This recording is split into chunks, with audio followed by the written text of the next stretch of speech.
Léon a été témoin d'une scène étrange pendant sa partie de chasse. Alors qu'il visait un jeune cerf avec son fusil, c'est un petit garçon couvert de sang qui s'est écroulé au moment où il a appuyé sur la gâchette.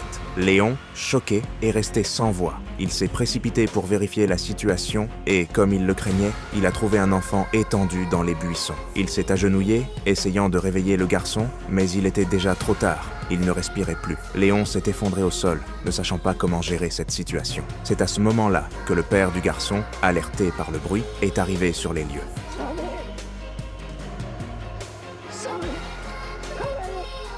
Le vieil homme a été envahi par le chagrin et, face au coupable devant lui, il a rapidement saisi son arme. Léon, paniqué, réalisant que son erreur était irréparable, a tenté d'expliquer qu'il ne l'avait pas fait exprès. Mais le père, aveuglé par la douleur, n'était pas d'humeur à écouter. Au moment où Léon pensait que c'en était fini pour lui, le père a soudainement été touché par derrière et s'est écroulé. Théo, l'ami de Léon, venait d'arriver. Il avait assisté à la scène de loin et avait abattu le père pour protéger son ami. Cependant, cette série de tragédies a brisé Léon intérieurement. Ils étaient simplement venus chasser. Qui aurait pu imaginer que tant de choses se produiraient? Mais contrairement à lui, Théo semblait étrangement calme.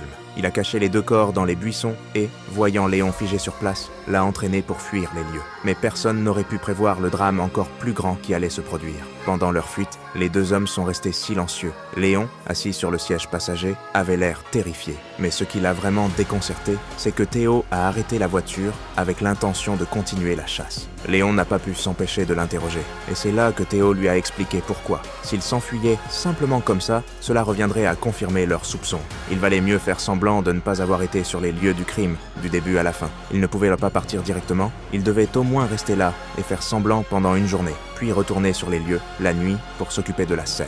Et pour rendre cette mise en scène encore plus crédible, ils se sont rendus dans une petite boutique à proximité. On discutait avec les hommes de manière ostensible, laissant intentionnellement entendre qu'ils chassaient dans le coin. Puis, une fois la nuit tombée, ils sont retournés à l'auberge. Lorsque le propriétaire leur a demandé s'ils avaient eu de la chance, ils ont fait semblant d'avoir perdu leur temps, prétendant n'avoir vu aucun gibier. Mais à peine de retour dans leur chambre, ils ont senti que quelque chose n'allait pas.